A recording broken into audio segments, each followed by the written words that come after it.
шүү л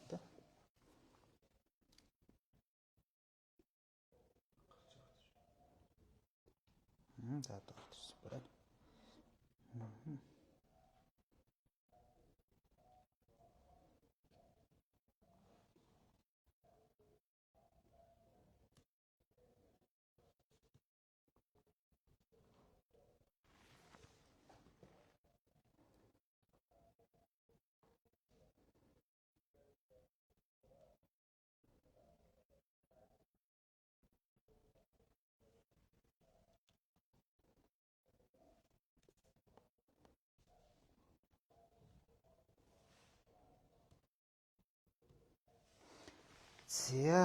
За болсон юм шиг. За одоо энэ дээр чиглээд гарч.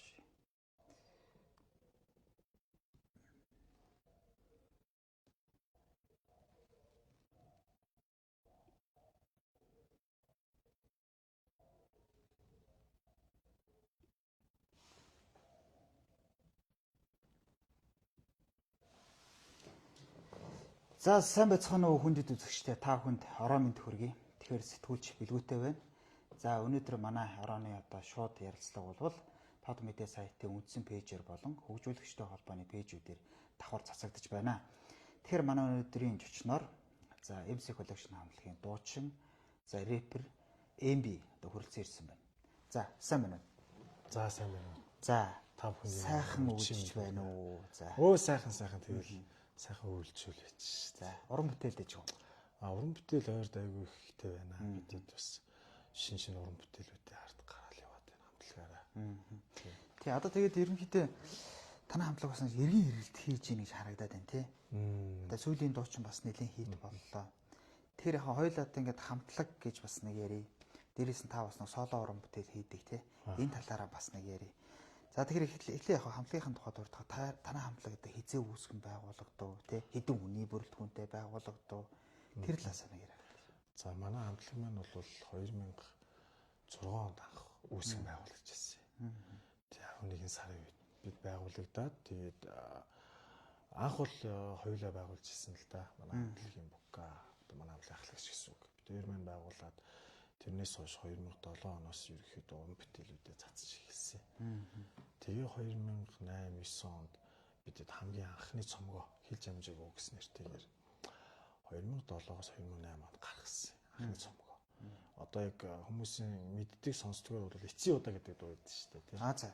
Эцсийн удаа гэдэг дуу маань яг манай хамтлагийн цомгийн одоо эхлэл дуу гэж хэлж ойлгож болно. Тэгтээ хамгийн анхан цацсан дуу бол Солон гэдэг нэртэй дуу байсан. Тийм. Тэгж хамтлаг маань үүсгэн байгуулагдаад тэрнээс хойшоо бол мэдээж зарим гишүүд маань гадагшаа дотгошоо сурж боловсрч исэн. Тэгээд буцаад хамтлагтаа иргэн орж нэгцээр биднээс ер нь бол яг хамтлагийн гишүүд бол дөрүүлээ байдаг. Тийм. Гэхдээ тэр үед байгуулагдчихсан одоо 4 хүнтэй одоо бол арай өөр бүрэлдэхүүнтэй болсон байгаа шүү дээ тий. Би нэг усан хулган дуугар чинь санаад байна л да. Нөгөө эмэгтэй дуулдаг шүү дээ тий. Одоо бол тэр эмэгтэй болж шин биш гэх юм тий. За усан хулган гэдэг дуу бол миний нөгөө соло дуу юм. За соло. Тийм. 2011 оны сүүлээр 12 оны эхээр гаргаж ирсэн соло дуу. За энэ хүү дуу маань бол одоо тухайн үеийн нөгөө UBS телевизийн тэмцээн байдаг шүү дээ тийм болгочихсон нэг дууны тэмцээн тэнд шилдэгт орж ирсэн манай Баяр Жаргал гээд охинд болж ирсэн юм аа. Тэрс бол тэр бол тийм учраас тий. За одоо хоёул яг хамтлагийн тухай ингээд нэгж ярьж байгааг ер нь хамтлагаараа явна гэдэг чинь хамт байхын нэр гэж яриад байгаа шүү дээ. Хэцүү юу? Одоо зарим үед муудалцах сайнтах гээд тэгэл нөгөө одоо ингээд хоёул нэг нөгөө ингээд ярьж байгаа юм чинь мөнгө төгрөгөө одоо тэ нэг уран бүтээл хийгээд нэг хувааж авах ч юм уу тэрэн дээрээс өөртөө маргаан үүсдэг маш олон юм байдаг шүү дээ тий. Тэр нь хэцүү юу? Хамтлаг ер нь байна. Ер нь хамтлагаараа явна гэдэг нь бол илүү хүчтэй. Тий. Сологоо явна гэдэг бол ганцаараа бүх зүйлийг хийн л дээ. Хамтлаг бол илүү олон санаа тий бусалж хийж биднээс уран бүтээлийг бас гаргадаг. Сологоор явах юм бол яг бүх зүйлийг өөрийнхөө тархиараа шийднэ гэсэн. Хамтлаг бол олонтон мэдээж тархи толгойтой хүмүүс байгаа шүү дээ. Тэн дээр мэдээж тэгэл маргалтах үе бий, тий сайндах үе бий, тий санхүүгийн асуудлыг ч гэсэн олуулаа хэлцээ шийддэг. Бүх талын зүйлийг хамтлагаараа шийддэг учраас хамтлаг нь бол илүү дэг журамтай байж сайн явдаг гэж би бол ойлгодог тий. Танай хамтлагийн одоо байгаа гişүүд бол дэж урамтай гэж. Таны сэтгэлд бол Тийм шүү дээ. Манай хамтлагийн чи ер нь их даруй төлөв дэж урамтай хүмүүс байдаг. Тий. Сайн ус тоглолтоо хийгээд авсан тий. Тий. Бид эдмэн хамтлаг завсарлаа. За 14 оны 11 сард бид нүс тоглолт хийчихсэн. Би балаас анхны тоглолтоо хийчихсэн. Тэрнээс хойш маань хамтлаг маань завсарлаа 7-8 жилийн үдээд 2022-23 оноос буцаад сэргээд шинэ уран бүтээлүүдэд орсон байгаа. Тэгээ ороод биднээсийг мэдээж олон жил 7-8-9 жил сонсогчдоо зориулсан одоо пенүүдэд зориулсан биднээс нэг мини концертыг 11 сарын дундуур тавьсан. Тэгээд ер нь бол эмсэглэлийн хамтлаг маань иргэн ирлээ гэдэг бол зарласан гэсэн үг. Тэгэхээр дундаа нэг завсарлаад ингээд орж ирж байгаа гэдэг бол бас нэг бодлын нэг апдейт хийгээд гэж хүмүүс ярьдаг тийм. Апдейт хийж байна л гэсэн үг л тийм. Нэг илүү хүчтэй орж ирдэг. Тийм, илүү хүчтэй орж ирэхин тулд биднээс бас гой уран бүтээлүүдийг хараасаа хийж байгаа. Тэгээд дээрээс нь шинэ уран бүтээлүүд маань бас залуучууд маш их хурж аваад маш их таатай байгаа. Хойлоо тэр шинэ уран бүтээлийн талаар дараа нь ярив. Тэгэд танай хамтлаг нөгөө анх ингэж дуулж явахдаа нэг царайгаан гаргадаг үгүй тий. Тэр нь ямар учиртай байсан? Яг нөгөө хүмүүс маань ингээд дуун ингээ гоё хүмүүс төрөөд идэг гэсэн мэт өөрсдийнх нь царайжсан гарахгүй ямар учиртай юм бэ гэх асуудал байсан л да. Тухайн юм бол менежмент байсан тий. Одоо нөгөө тухайн үе нөгөө донч төвийн төгөлдөр гэдэг нэг ах байсан да. Имиж бүрдүүлдэг тий. Тэр ах маань манай хамтлагийн бас маркетинг хийжсэн. Тэр ах маань та нар юу хизээж битгий харагдаа тий. Царай төрх харагдах шаардлага зөвхөн дуу хоолойгоо арт түмэндээ сонсогчдоо хүргэе. Энэ бол маш өвмөц юм а гэдэг үндснээр бид нэр ширхэгчудаа царайчсан юм харуулаагүй. Клип дуун дээр ч гэсэн өөрсдөө тоглолтгүй байсан. Тийм маркетингтэй байсан. Тэр маркетинг аль руу одоо хүрсэн бэ? Тэр маркетинг бол тэгэл нэг хамтлагийн анхны нөгөө тоглолт болохоос өмнө тэгээ тоглолт болтол юу үргэлжилсэн л тээ. Тэгэл юм байсан. Юу нэг 13 он хүртэл үргэлжилсэн шүү. Тэгэхээр чинь бид эдийг хинч мэдгүй танихчгүй хаач явсан анзаарахгүй тий. Бас нэг бодлын бас амар шүү дээ. Тэгээс дуу хоолойгоо л мэддэг бас их зүгээр байдаг. Тэг айгуугаа өрмөц маркетинг гэсэн л да. Тэг одоо ингэ харин тий эргээд харахад зүг байж юу? Эргээд харахад хоёр талтай. Нэгтэл нь бол хүмүүс ингэж ярьдیں۔ Та хэд хэдийн анханасаа царайжсэн гаргасан бол хүмүүс илүү таньдаг болсон байгаа тий. Нийгэм тодорхой хэмжээний нэлээд таньдаг болсон байгаа гэж ярьдаг байсан. Нөгөө талаар бол давуу тал нь бол биднес зөвхөн дуу хоолойгоо хүмүүс танигдж явсан өөмч содон байсан гэж ойлгож байна. Тэг ер нь хөтөн бол аливаа юм 50-50% гэдээ бас ярьдаг шүү дээ. За тэгэд яг одоо ингээд та хэд ч одоо тухайн 20 жилийнхээ ог хийх гэж байна тий. Тэгээ энэ хооронд ч одоо бишгүй олон уран бүтээл гаргалаа. Одоо цомог гэдээ ярил одоо хэдэн цомог гаргасан байна. За бид хэдмэн 2000 хэдэн дуу байсан байна. 2006 онд үүсгэн байгуулагдаад 2007 оноос уран бүтээлээ төрөж эхлээд бид хэдмэн 2008 онд хил жамжиг ус гэдэг цомог гаргасан. Анхны цомог гэсэн үг манай. Тэгээ 2010 онд чамд хэлээ гэдэг хоёр дахь цомог гаргасан. Тэгэхээр бид хэд бол хоёр цомогтой. Одоо бол бид хэдмэн 3 дахь цомгийн ажиллаа. Өмнө нь бол бид бичлэгээс дууссан байсан бохоггүй. Тэгээд хойшлогдож явсаар одоо бол 3 дахь цомгийн дуунаа бэлэн болчлоо. Дээрээс нь бас ганц цомог бий тэр биш бид бас пенз гаргах гэж тий. Одоо өөрсдийн уран бүтээлийг хийт болж исэн дуунуудыг нийлүүлсэн тийм хит коллекшн марк айгуу гоё тийм пензийг гаргах гэдэг. Ажил сүүлийн үед бас тэр нэг стил бас яваад байна шүү дээ тий. Тийм одоо ингээд тий. Цомгоос илүү пенз маань бас айгуу их гоё залуучуудын бас соёл болж харин болсон байна тий. Тийм учраас бас пенз гаргах бодолтой явж байгаа манай. Тий. За ингээ хоёул яг нь хамтлагийн тухай бас ингээ зөндөө ярьлаа. Одоо хоёул бас та нэг соло уран бүтээл хийдэг гэж байгаа учраас хоёулаа бас нэг соло уран бүтээл гэдэг одоо MB гэдэг нэг хувь хүн дуучин гэдэг бас нэг хэдэн асуулт асууя л та. Одоо жишээ нь таныг бол тийм өрмөц солотой гэдэг байхгүй хүмүүс. Одоо би бас яг нөгөө би түрүүн бас тань дээрс нь усан болгон гэдэг үг сонсдог байлаа. Гэхдээ яалч нэг тийм нэг өөр өнгө айс ажиглагдаад байдаг. Тэгэхээр за энэ өнгө төрхийг олоход хар үгээр хэлвэл те. Одоо хоолойны тэр тембрээ олоход тэр хин туссан бэ? Ямар багштай байв? Ер нь хідэн наснасаа дуулж эхлэв те. Тэр их сайн байна те. За энэ бол ерөөсөө би нөгөө багасаа л урлагт аягүй дуртай хөвгт байсан. Тэгээ манай бас ах нар маань бас өөрсдөө тухайн үед нэг од болох хүслэн рэпүжийн тэмцээн байдаг шүү дээ. Тийм бас орж явдаг. Тэгээ би ах нарын бас нэг дагаж үлгэр дуурайл авдаг.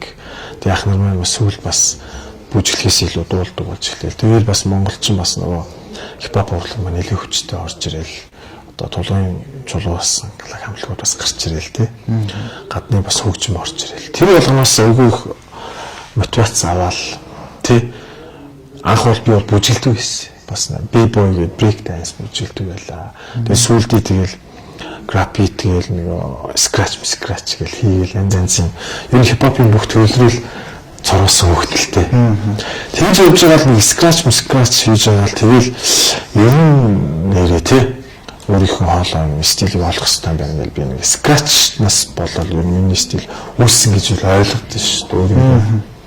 Тэр тэнд багш хийснээс сохот. Багш шиг байхгүй. Тэгэл өөрөө хараад тий.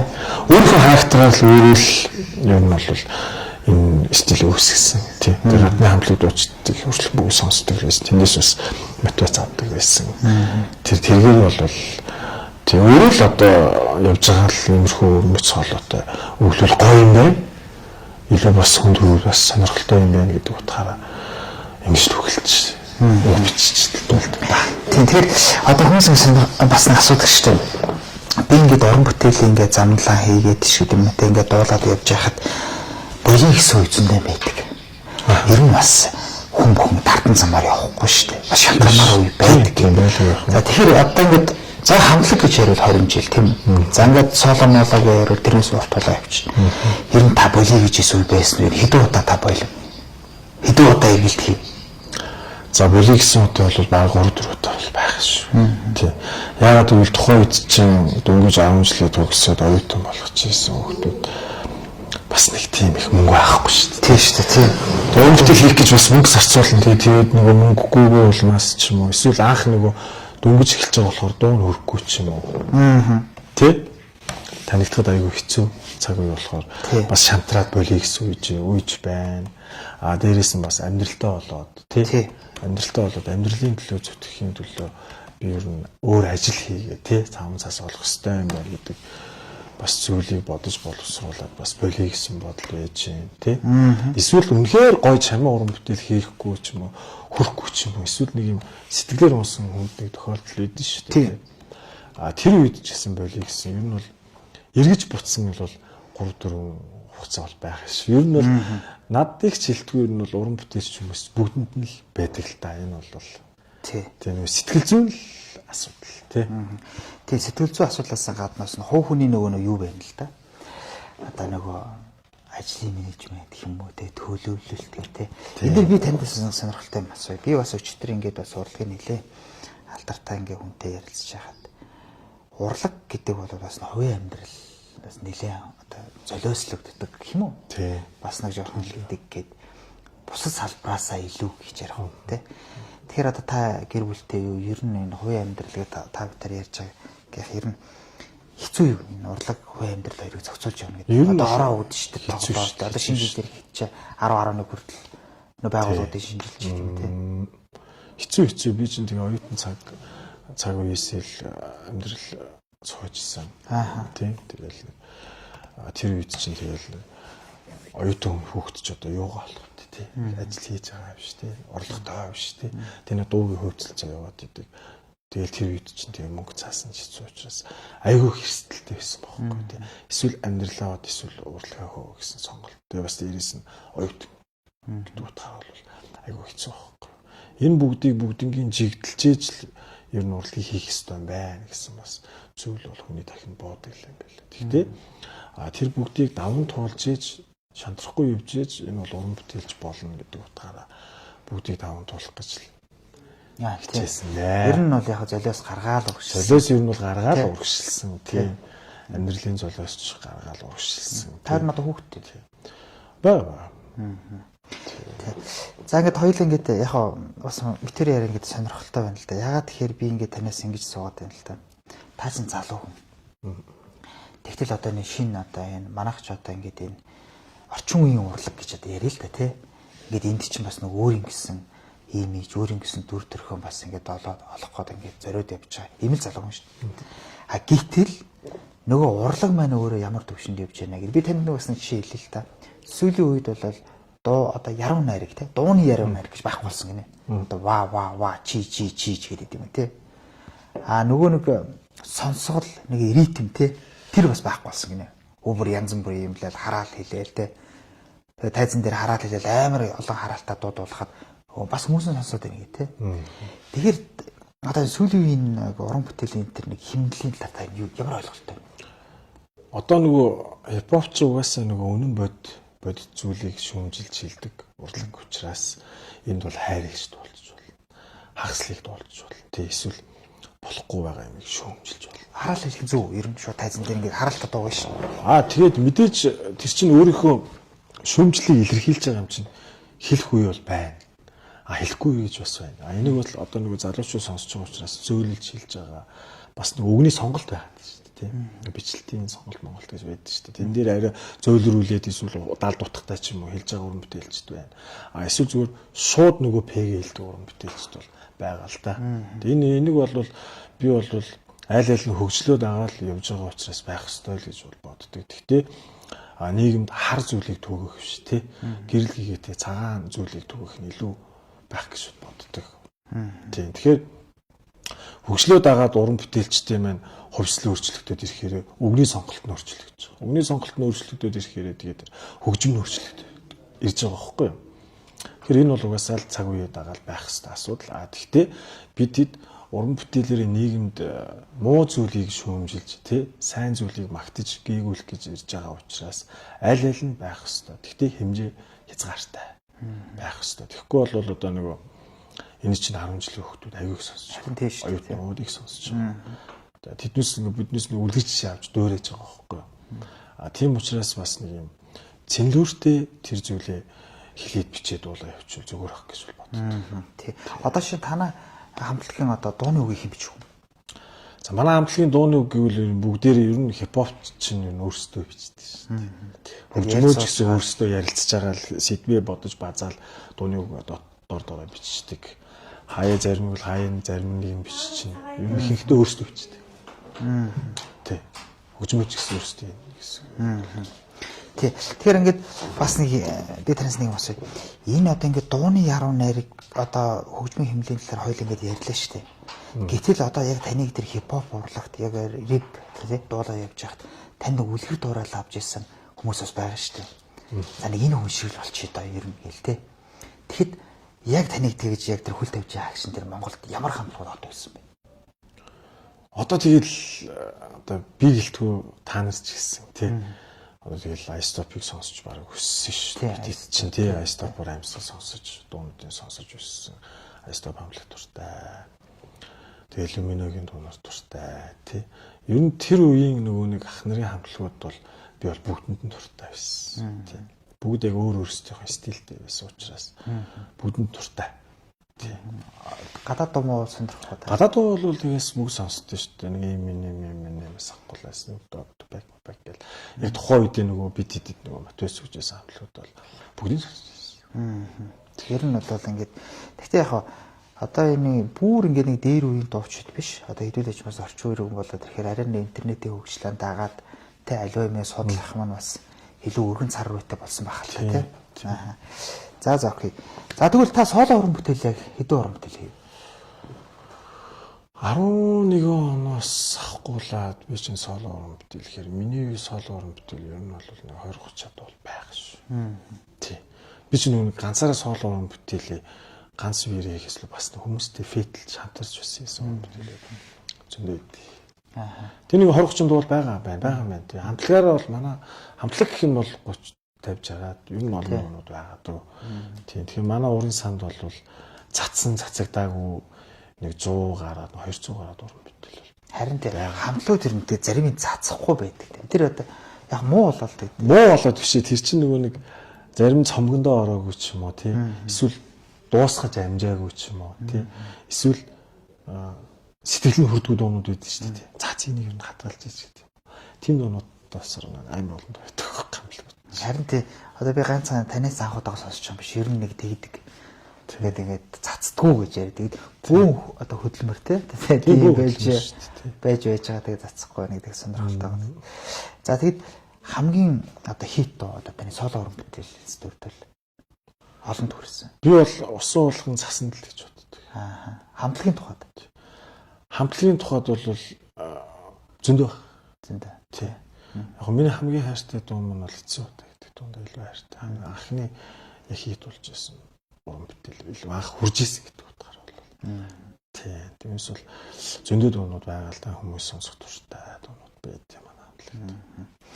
За хоёлаа ингээд та бүхэн гэдэг юм яриад байна. Тэгээд одоо та бүхэн одоо яриа бол одоо манай пэйжийн үндсэн пэйжээр болон хөгжүүлэгчтэй холбоо гэдэг холбооны одоо пэйжүүдээр ингээд давхар цацагдаж байгаа. Та бүхнийг болохоор нэг пэйжээс яваагүй ингээд олон пэйжээр явж байгаа. Тийм учраас яг хоёлаа ингээд бас нэг яриагаа хэмжээтэй хязгаартай байх үднээс одоо би ингээд сүүлийнхээ асуулт руу орох гэдэг юм л та. Та бүхэн нэг яриа явж байгаа маш хурдан явж. Тийм байна. За тэгэхээр яг ингээд одоо ингээд хамтлаг бүхэн одоо өөр ингэсэн ирээдүйг л харж явж байгаа тийм үү? Одоо тааж гисэн одоо ингээд өөр ирээдүгнээ хараа явж тэ. Тэгэхээр хоёулаа энэ сүүлд одоо YouTube дээр 4 сая гаруй үзчихэд байгаа тийм бараг 5 сая төгсөж байгаа. Энэ дуу бол үнэхээр хит боллоо шүү дээ. Тэгэхээр энэ дууны сэтэл санаа хаанаас төрөв те. Тэгээд энэ яг энэ дуу дуулсан одоо тэр бусад хамтлагийнхаа одоо гишүүдийг бас танилцуулаач гэвэл ялангуяа тэр эмэгтэйг танилцуулаач гэвэл те. За түүндээ гэдэг дуу бол одоо бидэд амьдралгийн киноны саундтрак болгосон. Тэгтээ бидэд түүндээ гэдэг дуугаа ер нь бол киноны өмнө боловсруулаад бичсэн байсан дуу байхгүй юу? Сонголт хийдэж шүү дээ киноныхан. За энэ дуу бол гоё энэ яануу санаа гэд сонголт хийсний үндсэн дээр манай дууг авсан дуу байгаа. Түүнээс бидэд мэн түүндээ гэдэг дуу өмнө яг бичсэн байсан. Ер нь бол бичсэн байсан дуу байхгүй юу? Тэгээ дууны сонголт гэвэл яг хуу бидэд нөгөө дандаа нөгөө нэг гэрэлгийг нь удирцсан нөгөө салж хаагдсан хайрын дуугаас илүүтэйгээр хоёр хосын ажиргалын тухай дуу хий гэж бодоод тийм ажиргалтай хосуудын тухай дуу хийсэн. Тэгээ энэ хөрөн бүтээл дээр бол манай хамтлагийнхан бол бүгдээрээ орсон. Дээрээс нь бас залуу уран бүтээлч Рунам нь бол орсон байдээ. Тэгээ Рунам нь бол мэдээж My Voice тий одоо энэ Voice тэмцээн гэл одоо энэ болгоны тэмцээн дээр дандаа нөгөө шилдэг төлөвлөжсэн аюу мундаг авьяастай охин байгаа. Ер нь бол шин залуу шин цагийн гоё дуучин гарч ирж байгаа гэж ойлгож байна тий. Тэр Рунам нь оролцсон байгаа. За тэгээд мөн дуртахгүй ажиллахгүй манай жаргалан маань бас байгаа тий. Манай жаргалан маань бол тэгэл анх л тэр л охинд гэдэг дуунаас авахгүй л ер нь бол өдний хүртэл манай хамтлагтай хамтарч дуулж явдаг. Тий одоо албан тооны бус гишүүд гэдэг шиг л ерөөсөн манай хамтлаг маань хамтлагийн үндсэн 4 гишүүн байгаа. Тэгээд албан бусын 2 гишүүн байгаа гэдэг нь бол жаргалан Рунам ер нь бол байгаа. Тэгээд биднес бол өмнөхөөсөө илүү хүчрхэг зургуулаа виг уран бүтээлийн төлөө бол зориод явж байгаа. Энэ бол маш гоё санагддаг надад тий. Жаргалан гэд байгаа чи тантай усуулгад болсон охин бил. Биш жаргалан маань бол манай хамтлагийн тэрл охин тэгэл ер нь сүүл гарсан амар байна уу гээл тий. Нэлээ олон гоё. Ер нь манай хамтлагийн 1 2 бүх цомгийн дуун дээр манай жаргалан маань ажилласан байдаг. Тэгээ миний бас багын гоё найз байгаа. Өмнө бас Farway гэдэг хамтлаг байсан. Тэрний дуучин залуу маань тэгээ манай хамтлагтай салцшгүй холбоотой юм дим аа. За баярлалаа. Тэгээд одоо би түрүүн танд бас хэллээ шүү дээ. Нөгөө 20 жилийн яваа гэх тээ. Тэгэхээр одоо та бүхэн тоглолт хийх үү?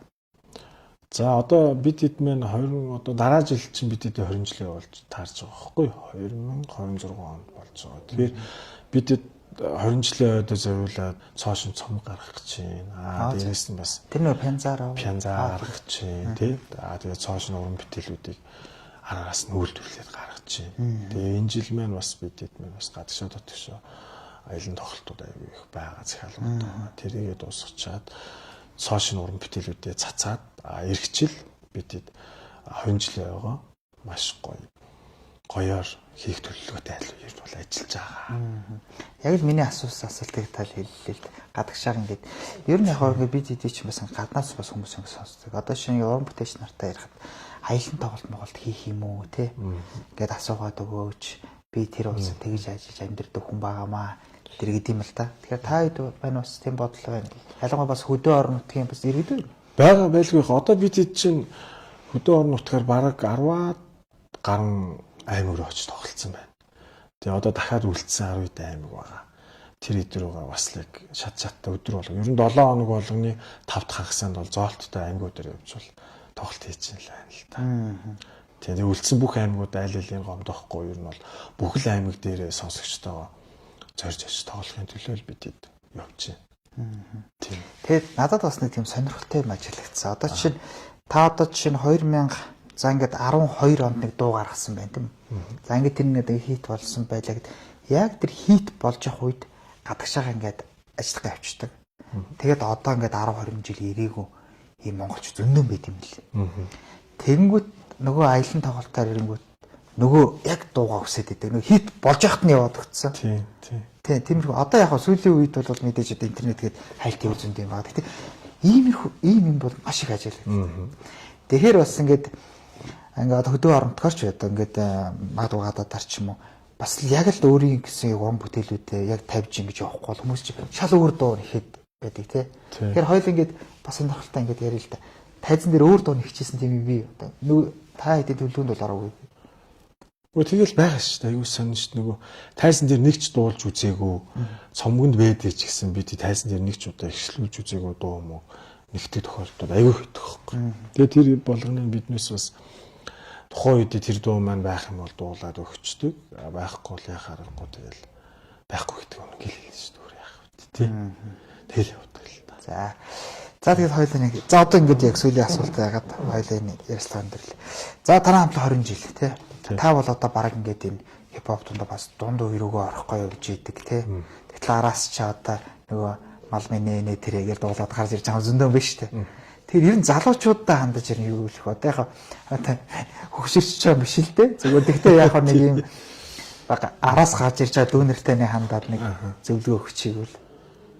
Тэгэл хандаад нэг зөвлөгөө өгөн цаашийн тэгээд нэг цаг үеэ дагаад урлаг хөгжиж гин, хөгжим хөгжиж гин. Хипхоп урлаг маань бүр гоё болж гин. Шин төвшөнд ирж байгаа юм чинь шинэ үеийн залуучуудаа бүгдэнд гоё амжилтыг хүсье тий. Шинэ гоё уран бүтээлүүдийг гаргаарай. Та нар мундаг шүү тий. Тэгээд улам гоё хит дуунуудыг гаргаад маш гоё нийгэмдээ хэрэгтэй зүйлийн төлөө дуураарай. Нэгнийгээ хөндлөж хайрлаж яваарай гэж хэлээ да. За баярлалаа. За баярлалаа. За ингээд таны ажилд амжилт хүсье. За баярлалаа. Тэгээ урьж оролцуулсан тий танаа сайтай хамт олон бүгдэнд нь ажлын өндөр амжилтыг хүсье. Тэгээд 20 жилийн яваагаар уулзцаая. Эмсэглэгч хамтлаг маань уран бүтээлээ төрөв савих болно. Та бүхэн дэмждэг та бүхэндээ бүгдэнд нь баярлалаа гэж хэлье. За 20 жилийн тоглолтод нь бас амжилт хүсье. Баярлалаа. За хүндэт үзэгчдээ бидний шууд ярилцлага өгөр өндөрлж байна. Энэ удаагийн ярилцлага Тод Медиа сайтын үндсэн пэйжээр болон хөгжүүлэгчтэй холбооны пэйжээр давхар цацагдлаа. Ингээд сэтгүүлч билүүтэй байла. Баярлалаа.